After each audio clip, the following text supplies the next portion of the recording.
This is my R53 Mini Cooper S, and in this video I'm going to show you everything that you need to know if you want to buy one. I bought this Mini Cooper S just under a year ago for only £1,100, and I've been modifying it to create my dream club sport spec ever since. The car started off bone stock with not much going for it, but since then I've done thousands of pounds worth of mods and maintenance to get it where it sits today. So I think it's fair to say I know quite a bit about these cars. And by the end of this video, you'll have every bit of information you could possibly need if you ever consider buying one. Okay, so the first thing you see when you look at any R53 Mini advert is the cosmetics. These cars have plenty of options from factory, so we're not only going through the cosmetic issues these cars have, but also the various specifications you can get them in. From factory, you could get a pre-facelift 2002 to mid-2004 or a facelift 2004 to 2006. And the main differences between the two is that the facelift has updated headlights and taillights, slightly different dashboard trim, different key, wider door card armrests, Teflon coated supercharger, that's a big one, revised gearbox ratios, and an optional LSD, and a 3-spoke steering wheel compared to the pre-facelift's 2-spoke. Now here's where it gets interesting. All generations came with a 1.6 supercharged Tritec engine. However, the pre-facelift was 163 horsepower, 155 pound-foot of torque, and the facelift got a jump to 170 horsepower and 162 pound-foot of torque. Now this wasn't your only option, as you could also get a JCW tuning kit from a dealership, which was an add-on to the Cooper S that you could have bought from the factory. And again, there's a difference between the pre-facelift and the facelift options, with the former getting the jump from 163 horsepower to 200 horsepower by having a ported head, 11% reduced pulley, JCW stainless steel exhaust, uprated one-step colder spark plugs, an ECU remap, and a number of cosmetic changes like the rocker cover plate, badges, certificate, bumpers, and side skirts. However, the latter got a jump from 170 horsepower to 210 horsepower and included everything from the pre-facelift kit, but with the addition of 380cc injectors, JCW airbox, which had a vacuum operated flap that opens at roughly 4500 RPM, increasing airflow and supercharger noise, and a more refined remap. This later tuning kit eventually was offered from factory as a proper recognized model. And finally, you also had the first generation of the Mini GP, which had 218 horsepower, more aggressive tuning, and an upgraded intercooler. However, it was limited to only 2,000 globally. Okay, so I know that's a lot, but we're not done yet. Let's go on to some of the specifications. My car is pretty basic when it comes to the spec. However, you can get heated seats, pan roof, Harman Kardon sound system, xenon headlights, chrono pack, which basically adds extra gauges, Recaro or Sparco seats. These are very rare and very expensive now. An LSD, contrasting roof colors, the Aero kit or JCW kit, and GPS navigation system, which is again very rare. On top of this, there was also factory editions like Park Lane, the Checkmate edition, and the 7. Okay, so now we've gone through all of the specification and options you can get on these cars, let's go through all the issues they have as well. So starting off at the front of the car, there isn't actually too many issues with the R53. Occasionally you get the bonnet scoop lifting up a bit. Mine's an aftermarket one, so it's actually bolted down, but some of the early ones have little plastic clips in which can break, and then this top section here can lift up a bit. So you might want to just check that if you're going to go and look at one. One of the other things I would say to look at is make sure that these headlights aren't yellowing, because they look pretty awful and it's very, very common for these to yellow. You can get rid of the yellowness with a headlight restoration kit, but it's always better to have some that look nice to begin with. These ones in particular are aftermarket, so it's not a great comparison, but as you can see, mine are nice and clear. Come around to the side of the car, there isn't too much that you can find cosmetically that's wrong with R53s, but you can have rust along the bottom of the doors here. That happens both sides. I've replaced both of my doors. It's a common thing.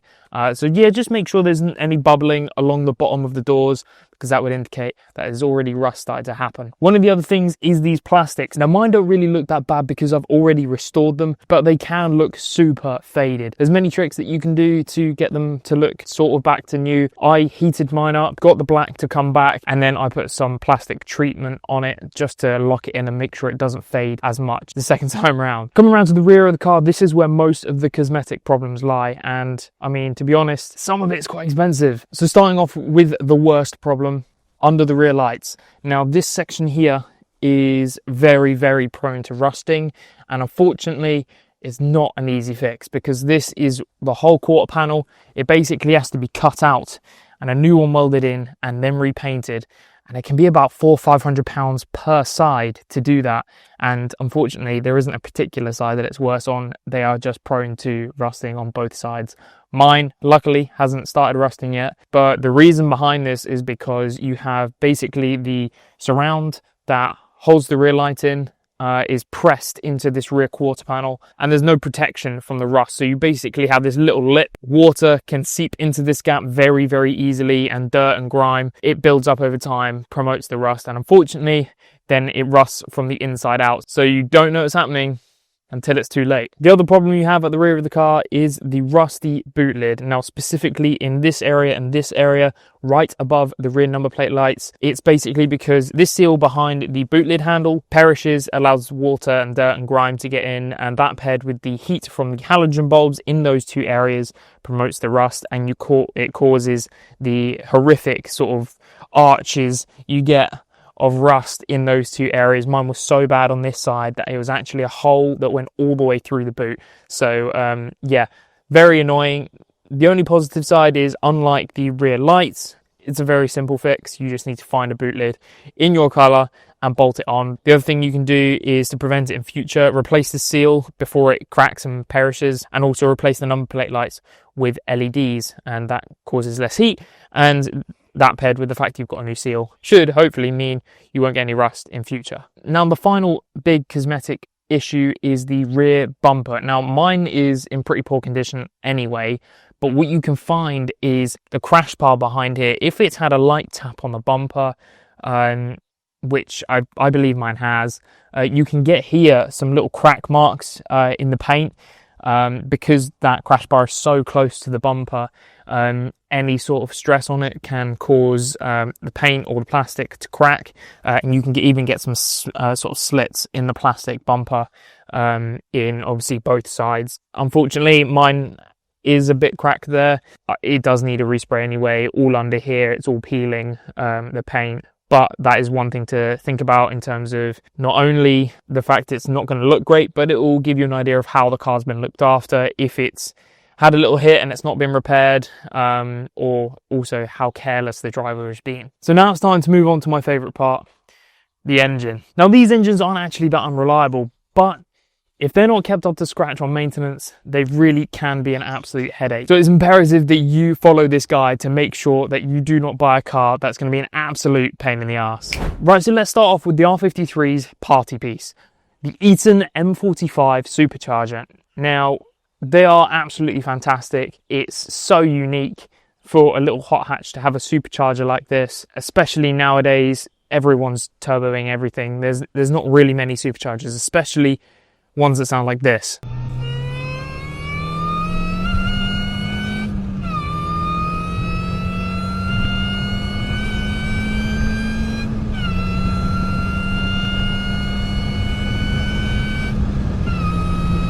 Now, although it is special and although it is cool, this is also probably one of the biggest pain points of this engine. Let me tell you why. So from factory, BMW tell you that you do not need to service this supercharger. And in fact, that is completely wrong. You do need to service this supercharger. And in fact, you need to do it every 60 to 80,000 miles at least. I got mine at 85,000 miles and it hadn't been done. So I did it as soon as I possibly could. And funnily enough, there wasn't any oil inside the supercharger. And unfortunately, if you go like that for a very long period of time, it's going to be like your engine. And we all know engine with no oil is not going to live very long. So I highly recommend, if you're going to buy one with a supercharger service that's already been done, or be prepared to buy a new supercharger to put on your Mini, because if it's not been done and you're not prepared to do it, that's going to be a very short road to disaster. Now, bolted to the side of the supercharger is the water pump.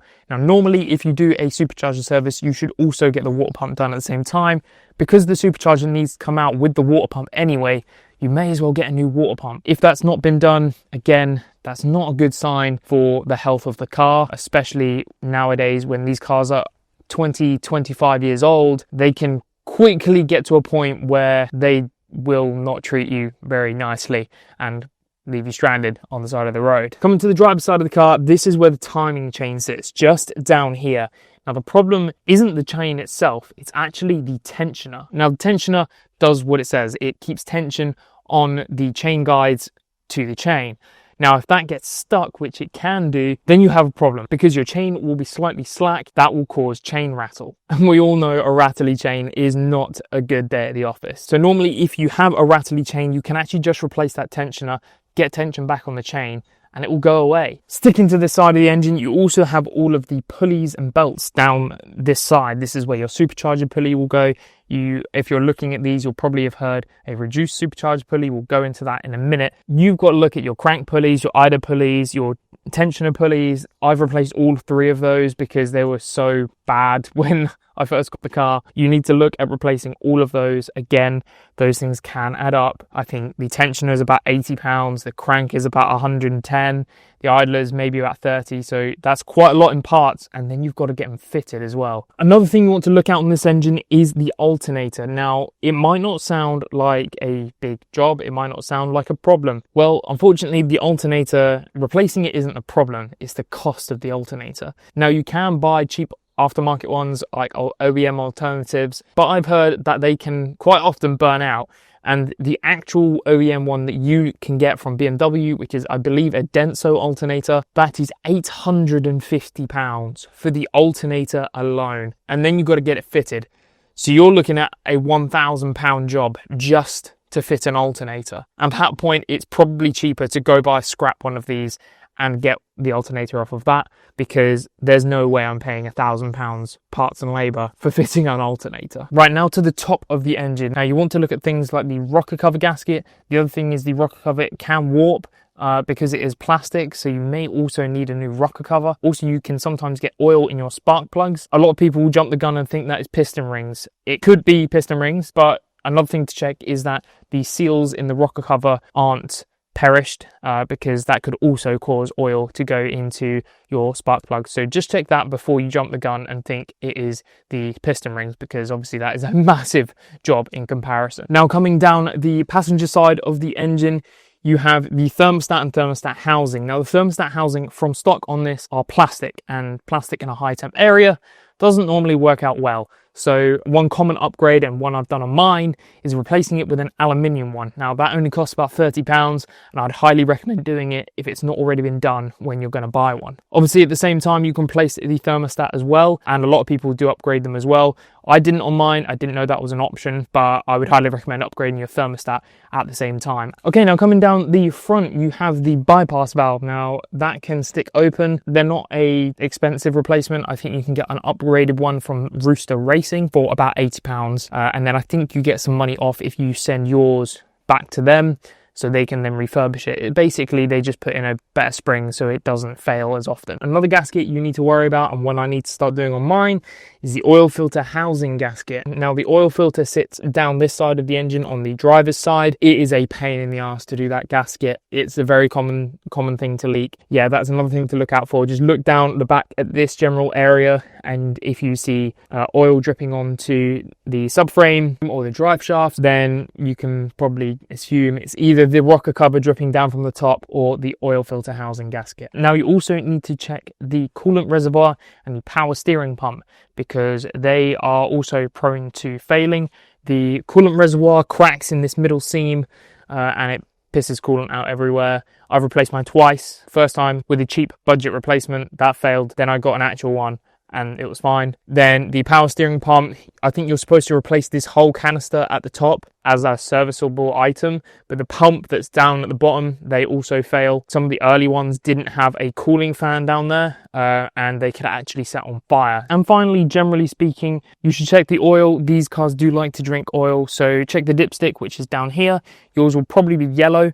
This is an aftermarket one. They're also prone to cracking and snapping in two, and they sometimes do it inside the dipstick hole, and yeah, that's a sump off job to get it out. And then finally, just make sure your general checks, like the coolant bottle and the oil cap, just make sure that there's no milkshakey substance in there. Another thing I'd recommend checking is the brake lines. Now, these do like to rust and they do like to rot. Mine were completely rotten, and they were so bad that when I went to put my braided lines on for my nice big Renault Megane calipers, they were seized and you couldn't get them off. So I needed to replace all of them. I think I paid about £250 to get it done. I would recommend just checking that they are okay. And finally, just check the sills and the general underside for rust, because they're not really that bad for rust on the underside, but it is always a good thing to check. Just check the jacking points are okay, the rear subframe and the front subframe are okay, and you should be generally all right. Right, and now you've got the joys or make sure the gearbox is okay. Generally speaking, the Mini Cooper S's gearboxes aren't that bad. They have the 6-speed Getrag gearbox. The Mini Cooper ones with the 5-speed are chocolate gearboxes. They're awful. However, the automatics, the CVT gearboxes, are also pretty bad, which come in the Cooper S. So I would recommend getting a manual if you can. Also, who wants an auto from 2004 anyway? So just saying. You want to make sure that the car goes into first and reverse smoothly, because if not, then that could hint towards your slave cylinder leaking. And oh my God, a slave cylinder bleed is one of the worst jobs in the world. I've had such a pain in the ass getting this bled up. It had to result in me sticking a piece of wood to keep the clutch pedal depressed just so it would bleed properly. So yeah, 100% make sure that the slave is okay, because they are a massive ball ache. Okay, onto suspension now. As you can see, mine is on coilovers. You want to make sure that your top mounts aren't mushrooming. That is especially apparent with a car on cheap coilovers that do not come with top mounts. The cheap ones like Max Speeding Rod, Raceland, Stance Plus, they will ruin your top mounts and you will need new ones. An alternative to that is to buy coilovers with top mounts. So I've got HSD Dual-Tech coilovers. They are great and they come with adjustable top mounts. So if you're looking for a better ride or a lower ride, I would recommend either going springs or getting a decent set of coilovers. AP coilovers are probably the cheapest you can find for these cars, and I don't know if they come with top mount. Another thing to make sure is the springs aren't cracked, the shocks aren't leaking, and general wear and tear of the suspension, because as I said, these are 20 plus years old now, so they will start to deteriorate over time. Okay, so now let's look at some of the brake options you can get on an R53 Mini Cooper S. So let's break it down. The most basic form of brakes are the R53 Cooper S stock brakes, which are single piston and will most likely look rusty and old. Then you have the R56 Cooper S calipers that are slightly better performing but don't look the best. And then you have the nicer looking R56 JCW or Budwig calipers. These are the same, but Budwig being aftermarket and R56 JCW ones being genuine off an R56. Then there's the brakes from other cars like the Megane RS, Porsche 986 and 987 Boxster, and the Alfa Romeo 159. I've got a set of Megane RS calipers on mine, and in my opinion, these are the best sweet spot in terms of value for money. Then you've got the big brake kits like VMAX and K-Sport, which are into the low to mid thousand mark, before with big boys like AP Racing and Tarox kits, which are £2,000 plus. Now it's time to check out the interior. So as you can see, my seats aren't stock.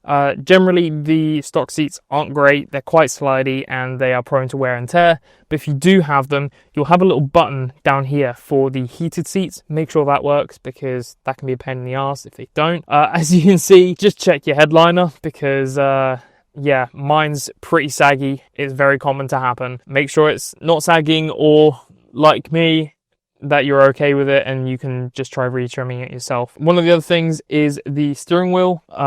You can get cruise control and your steering wheel buttons. Just make sure they work. Generally speaking, R53 Minis do not like electric issues.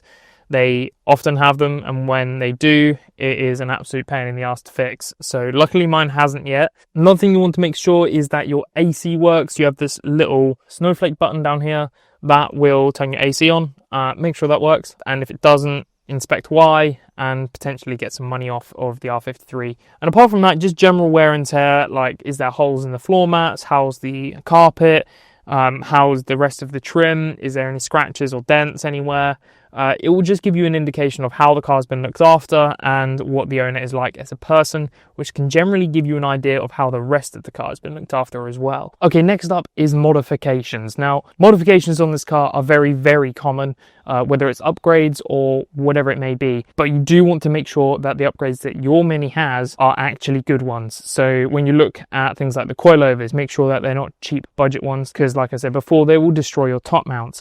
Make sure that the brakes are good condition and maybe like Brembo or a known brand, not some cheap Chinese ones. Make sure if they've put an exhaust on, what exhaust is it? Is it one of your budget ones? Is it a Cobra or a Scorpion? Again, that can give you an indication of how much money they're willing to spend on mods, and if they don't want to spend a lot on mods, they're probably not spending a lot on maintenance either. One of the other things is the intercooler. If they've got a reduced supercharger pulley, they should probably have an upgraded intercooler. So if they've got one and not the other, then it's probably a sign that they're cheaping out somewhere. Again, when it comes to a general condition of the car, make sure the tires are okay, make sure they're a known brand, not your Chinese knockoffs, and also make sure if they've put different wheels on, what wheels are they? Are they your budget brand? I've got Team Dynamics on mine. They're a known wheel brand. They're also known to be very good on the Mini Cooper S. Just make sure that those mods are up to par with where you want the car to be, because you can kind of, like I've said before, get a pretty good idea of how the car's been looked after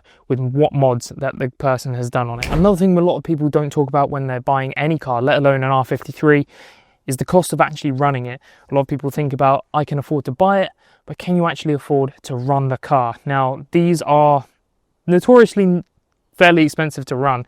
The tax in the UK is £430. It's just gone up by £20 as of 2026. So it's not cheap on tax. It's about £38 a month if you do it monthly. When it comes to insurance, it doesn't get much better, unfortunately. I am 24, so my insurance is actually not that bad, but it is in insurance group 30, which unfortunately means it is generally very expensive for a younger driver.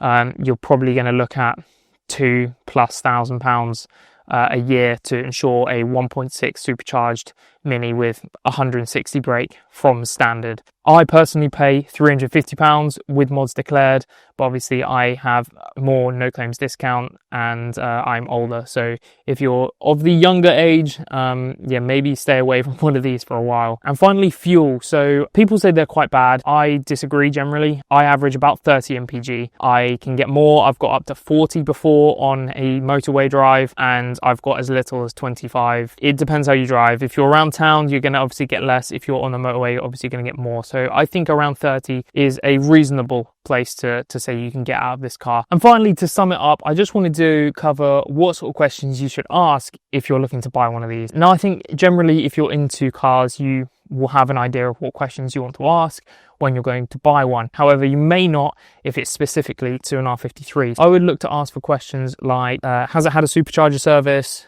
What's the service history like? Is there any known rust on the car? How many oil leaks are there? Is there any oil leaks? Can you tell me if anything in the cooling system has been changed?